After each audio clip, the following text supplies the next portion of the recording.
globally recognized entrepreneur, technologist, and community leader, Ratmir Timashev is the founder of Veeam Software, the global leader in cloud data protection and management software, founded here in Columbus, Ohio. Ratmir is also a Buckeye.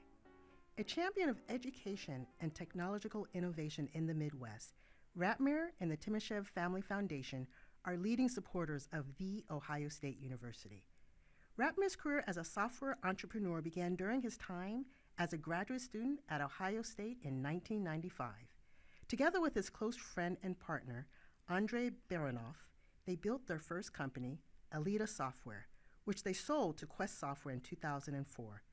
The duo later founded Veeam Software, and Ratmir served as CEO before the company sold to Insight Partners in 2020. Today, Ratmir is building a new data hardware company, Object First, and I am thrilled that he joins us today on Enginuity. Thank you for having me today, Dean Howard. Great to be here. I'm actually excited about this conversation. So, Ratmir, you are the first of several alumni we'll be chatting with in our new Enginuity Entrepreneur Tour. And I'll be asking each of them if there was something or someone that inspired them to become an entrepreneur. So, since you are our first guest on this, did you have a eureka moment or a special influence in your life that led you to entrepreneurship? Yeah, the eureka moment was I grew up wanted to be a scientist, and that was my vision. My parents were engineers, and they always kind of promoted the value of science and knowledge. Early days, I decided that I wanna be a scientist because science was very prestigious when I grew up in Soviet Union in Russia. Early days, I knew that I want to be a scientist, so I worked very hard to get to the top university, science university in Moscow. But also, so I was driven, and I think that being driven is very important for entrepreneurs. And early days, I realized that science is actually very similar. When I was exposed to some business ideas, very similar to other creative activities such as sport or art or business. At some point, I had to make money while I was a student, and I realized that I'm very good at making money. So I thought maybe I should consider entrepreneurial career versus scientific career. And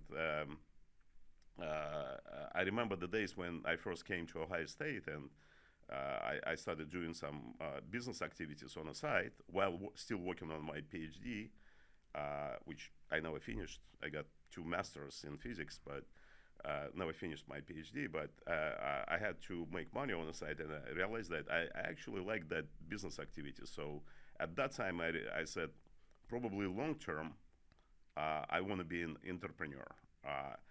And we were lucky because that was 30 years ago when internet just came about. Similar to these days when everybody is talking about AI. Back then, 30 years ago, everybody was talking about internet and the opportunities that it will create for society in general or for businesses specifically, right? So that was the eureka moment when I said, I want to be entrepreneur, and I want to be internet or software entrepreneur. So I love when you stated science was prestigious. And so I love saying that. I need to tell all my engineers. The other one is I was very good at making money.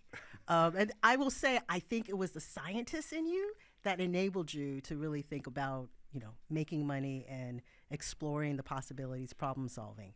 Absolutely. No, as I always like to draw the analogy between science and business, as well as any other creative activity like sport or art. Like those people, like sport people, sportsmen, sportswomen, or art people, all of them are ego-driven, in a good sense, right? So, and business people, they are also ego-driven, similar to sport, art. They want to be recognized.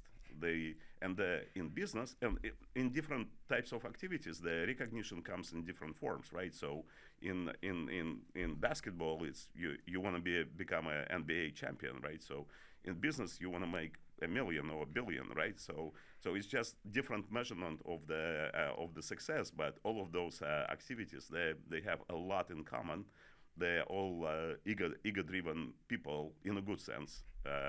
And so I always thought that, yeah, in science we always wanted to be recognized in our community of scientists, right? So and what's the best recognition as Nobel Prize, right? So we all wanted to be a Nobel Prize at some laureates at some point, right? So um, that's the analogy I always draw. So here you are, in a good sense, an ego-driven physics graduate student. You arrive here probably wanting to get the Nobel Prize, but then you decided to launch your first business. And so thinking about your journey as a student, what were the trials and tribulations of thinking about that and navigating that space? Yeah, when you start a new activity, yeah, I remember when we were scientists, when we started, me and my partner started our first business here, close to Ohio State campus. We had a small apartment where all the ideas were born. Yeah, and it was a good time, fun time when we had to create and experiment and take risks, and that was a great time. I remember. Yeah, and as I said, it helped us to be scientists because we were curious, we were driven, we had healthy ego, and we wanted to achieve something, to change the world with our software. Was there anything that like stopped you, or was there anything that was a barrier where you're like, but we can do this? That's what differentiates people that are entrepreneurial in mind. Nothing can stop them. That's the most important thing to have for entrepreneur. They have to believe in themselves. They have to believe in their idea. There is a good word right now being used. You have to have a conviction, right? So conviction in your idea for your software that is going to change the world. We grew up as scientists. In science, again, it's very similar. You have to believe and work on your idea and do the experiments until you prove that you are correct. In business, it's very similar. Like you believe in your idea. However, in business, like in science, you have to pivot and experiment, right? So pivot or experiment are the same things, right? So experimenting in science is similar to pivoting in business, right? So you are trying different variations of similar business idea until you get to the right product for your customers. Okay, so you had this initial business idea, your first experiment, which was your first business, but it then spawned into another and another. And so when you think about that, can you explain how your first business grew from, I heard it was like online computer parts, to basically, what Veeam is now?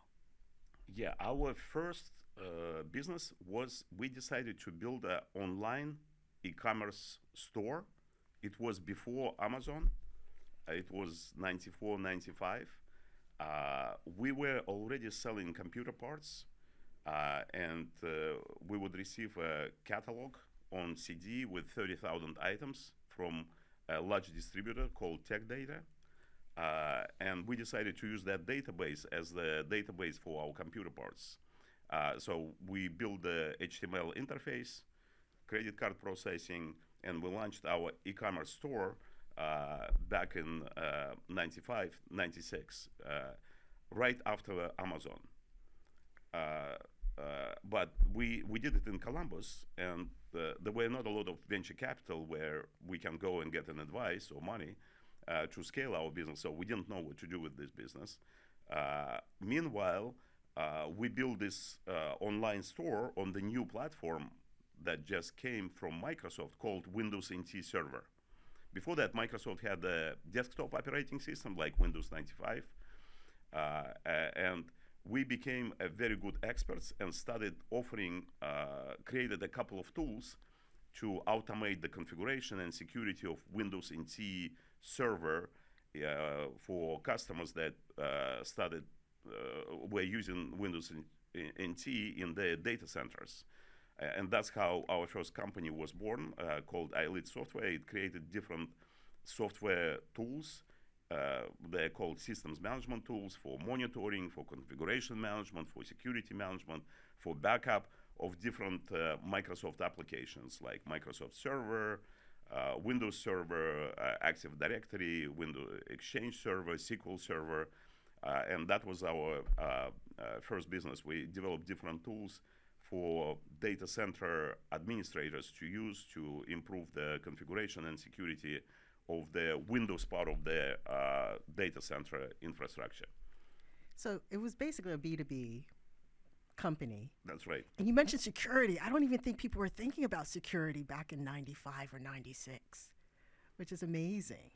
So Veeam, which is slightly different, how did that evolve then? Veeam is actually very similar. So in business, it's very important to catch the wave, right? So when the water rises, all the boats are rising, right? So you need to catch the wave or the trend. Like right now, back then it was internet wave, right? So and then there was a Windows NT wave. Windows NT has become a very, very successful operating system that businesses and large businesses started using in their data center. So as the need for Windows NT grew, the need for our tools that would help you to implement and configure and secure Windows NT also grew. So that simple idea that we learned from building our first business, iLead, we reused for Veeam. So when we started looking around thinking what should be our next move, we realized that VMware is the next Windows NT. VMware that created so-called virtual machine software, which allowed people to really optimize their data center investments, run multiple applications on a single physical server. That's the essence of virtual machine. We realized that this VMware is going to be the next Windows NT because all the enterprises started adopting VMware in 2003, 2005, 2007 timeframe, and our idea was the same. Let's use this wave of VMware being popular and being adopted by all, and build different tools for VMware administrators that they can use. And backup wasn't even our first product, but once we released the backup for VMware, we realized that backup is really what people need.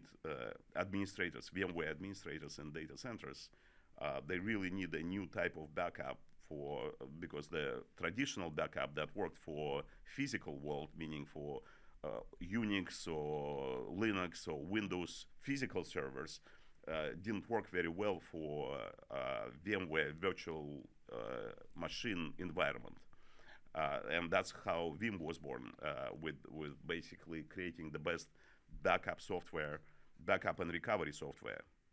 So and the need for backup and recovery grew a lot because data grew exponentially in the last 10, 20 years, right? So the amount of data that we generate every year exceeds the data that we generated in the last 50 years, right? So the data grows exponentially, and data needs to be protected, and that's what Veeam's business is about: protecting customers' data and recovering in case of the natural disaster or in case of cybersecurity threat. That's what Veeam's business is. So, you mentioned, I kept hearing data centers and data and virtual machines. And this was back when, now everyone understands data centers. But when you started Veeam, I don't even think people could spell data centers. And so thinking about, having that vision, I wish I had talked to you and knew you when I sold my first software for, it wasn't a whole lot of money. So think of young students, entrepreneurs, old students, entrepreneurs. Your business success is driven by something, because basically everything you touch seems to, quote unquote, you're very good at making money. And so, can you share with our listeners, like, what is your theory of your business success? The business is success is based on very simple idea. You have to be at the right time, at the right place, and create a brilliant product. I'm frequently being asked, what does it take to create a successful technology or software company? Again, it's three things: right time, right place, brilliant product. So you have to find this moment where something is becoming very popular. Like these days, back then it was internet. That's why we decided to build an online store. Then it became Windows NT. Then it became VMware. Now it's AI. So a lot of opportunities, business opportunities, will be in the area of AI. So you have to be at the right time, at the right place. Right now, the place is AI. Right time is right now. Uh, you don't want to be too early, but you don't want to be too late. You don't need to be the first, but you need to be pretty early to be successful. Which means you need to be a scientist or an engineer to get to that product. 100% agree. You have to be curious. You have to be curious. So when you think about your theory of business success, your elements of being driven and curious as a scientist, this has all led to you being an exceptionally generous philanthropist, and to Ohio State has been transformational. So, I mean, we could literally devote a whole podcast to thinking about what you've done for Ohio State. I mean, everything from student scholarships, teaching and research in chemical physics and data analytics. The Timashev family music building was possible because of you. And now I'm understanding that creativity around arts, which links to being creative as a scientist. I'm now understanding where that linkage is. And then, of course, your most recent gift, which I will have to say I'm personally biased, it is my favorite, which is the astounding 100 million gift from the Timashev Family Foundation for the Center for Software Innovation. And you had this vision around, what does software look like? What does marketing look like? What is this intersection of software entrepreneurship and what can we do here in Ohio? I think that was transformational. And the fact that you gave back to your alma mater, believing in us to actually do that, I think that was exciting. And so I know a little bit about like your vision through some of our conversations, but I'd like you to really describe to our listeners your long-term vision and dream for the new Center for Software Innovation. I'm very grateful for this opportunity that Ohio State gave me, and I want to pay back. I want to and pay forward, not just pay back, right? So I want other people, other students, have a similar opportunity to be successful at Ohio State, and I think the future is all about software. Software is eating the world, according to Mark Andreessen, a famous investor and entrepreneur. Right now, AI is eating the world. So I want to make sure that we here at Ohio State realize these opportunities. And I think Columbus, Central Ohio, has an opportunity to be the leader in this new world and take advantages of the opportunities that are coming with software. Everything is about software. Right now, I always say, like, JP Morgan is not a bank. It's a software company that happened to provide banking services. Tesla is not a car manufacturer. It's a software company. So all the value add is in software. I strongly believe in that. 30 years ago, there were a handful of software companies, maybe 10, 20. 10 years ago, the number of software companies probably grew to 50,000. Today, my guess would be we're approaching 500,000, and in 10 years, it will be 5 million software companies. So we just need to realize, because the value add is in software. In software, AI, everything is driven by software. All the services, all the products are software driven. And I want young people to realize that the future, the successful future, uh, is not with like being working for a hot consulting company like Deloitte and Touche or McKinsey, or not being an investment banker, or not making money on Wall Street. The future is in software. So the successful jobs and jobs opportunities are in software.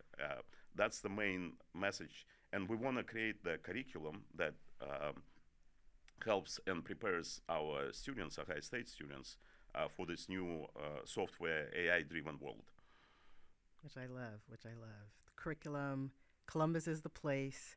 I think you're a little bit biased since you started your first company here, but I also agree. Dean Howard, I have a couple of questions for you. Uh-oh. I know that you also have a unique blend of experience as an entrepreneur as well as a educator. So where do you see the biggest opportunity in terms of educating our students for the future? Well, I actually agree with you, this whole concept of software is eating the world, but I will replace it by AI is eating the world. And I just love the fact that artificial intelligence is becoming on the norm. But I think we need to be intentional about teaching our students what this means. I don't want to design and develop AI developers. I don't think that's what it is. But I need to have engineers and scientists be disciplined experts and understand how to use AI to develop great products. And we don't really do a good job of that. But I think that my experience around entrepreneurship, my first software package was sold in 1997. It helped me buy my first house. But that was AI. It was not the right time, but the right product. And so how do we design the Center for Software Innovation, the curriculum, so that students who have a great idea now that want to use AI can actually make an impact for their communities, their lives, and have social value. And so I think we have a great team here at Ohio State that can actually do that. Yeah, I agree with you. Yeah, Ohio State is positioned very well to be very successful in this new AI-driven world. Yeah, AI is going to be everywhere, right? So, I mean, right now it's a little bit too much hype around AI. Everybody is talking about it. Not a lot of people understand what it means or how to use it. And I think we have to take advantage of this moment. And I know that we are working, and Ohio State is working, and our new president, President Carter, is working on brilliant ideas how to take advantage of this new wave of AI. What do you think? How we should teach kids, Yeah, so our students, on the opportunities that AI opens up? Yeah, so I'm a little biased because I'm a roboticist as well. And I think one of the unique advantages we have here in Ohio is that we are still very much in the hardware, the physical world, manufacturing, mobility, those elements. And so I think that because of that, by bringing in AI, we actually have a special sauce. You mentioned Tesla is really, basically a software company that happens to sell cars. Well, your cars are very physical. So how do you design products from the very beginning, knowing you have embodied AI from the beginning? Not that many people are teaching that. And I think we have an advantage because our students know hardware, right? They know the transactional, they know the physical world. We're now bringing in the AI. And so I think some of the companies that will come out will be that intersection: AI in manufacturing, AI in mobility, AI in energy, AI in data centers, right? Where the AI is the enabler, but the great product is going to be in the physical. That's my hypothesis. No, I 100% agree. Robotics and AI is going to merge together and create the AI-driven future. I agree. Yeah.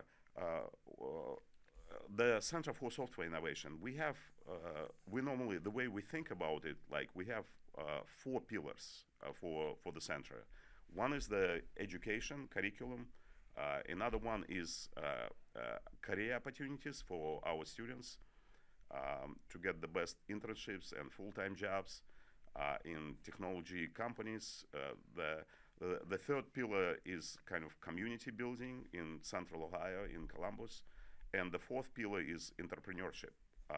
And I think your career and your experience kind of overlaps all these pillars. You are the person that uniquely positioned to understand all the pillars.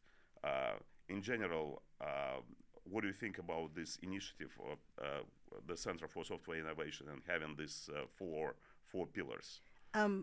I think one is very ambitious, but it's something that I think is the only way that it'll work.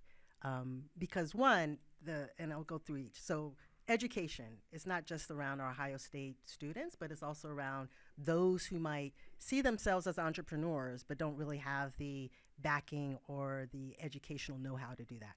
All right, you kind of need to know everything from what is software, what is AI, what is marketing, how do you think about selling products, right? Like that's the education. Then the community building, I mean, we are a land-grant institution. I mean, that is our fundamental mission, is to ensure that we leave the world. So that's aligned with that mission. Of course, career opportunities. Why do you go to school? To have a career? I mean, it's why else go to school except to start your own business or get a job. And ideally, I want them to be technical jobs. I'm an engineer, so of course that's my goal. And then entrepreneurship, I think that if you think about even in the US, the number of small businesses that then grow into unicorns is amazing, and the opportunities are immense. And so how do we provide that safe haven to explore, to innovate, to be creative, to be driven, but not fall flat? And so I think that all allows us to be basically the Columbus of, I won't say the Silicon Valley of the Midwest, but you know, the Silicon Valley of the Midwest, but even better because we're more affordable.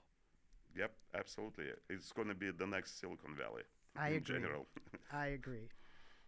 So this has been great. I actually learned, I thought I knew everything about you and the center, but I actually learned quite a bit. I want to thank you for taking the time to sit and express your thoughts and answer some hard questions. And you even turned the tables and asked me some questions. Yeah, it's been my pleasure and privilege. I enjoyed our conversation. Thank you, Dean Howard. Thanks for listening to Enginuity. Stay up to date on all the amazing innovation and groundbreaking research happening within The Ohio State University College of Engineering by connecting with us on X, Facebook, Instagram, and Threads at OSU Engineering.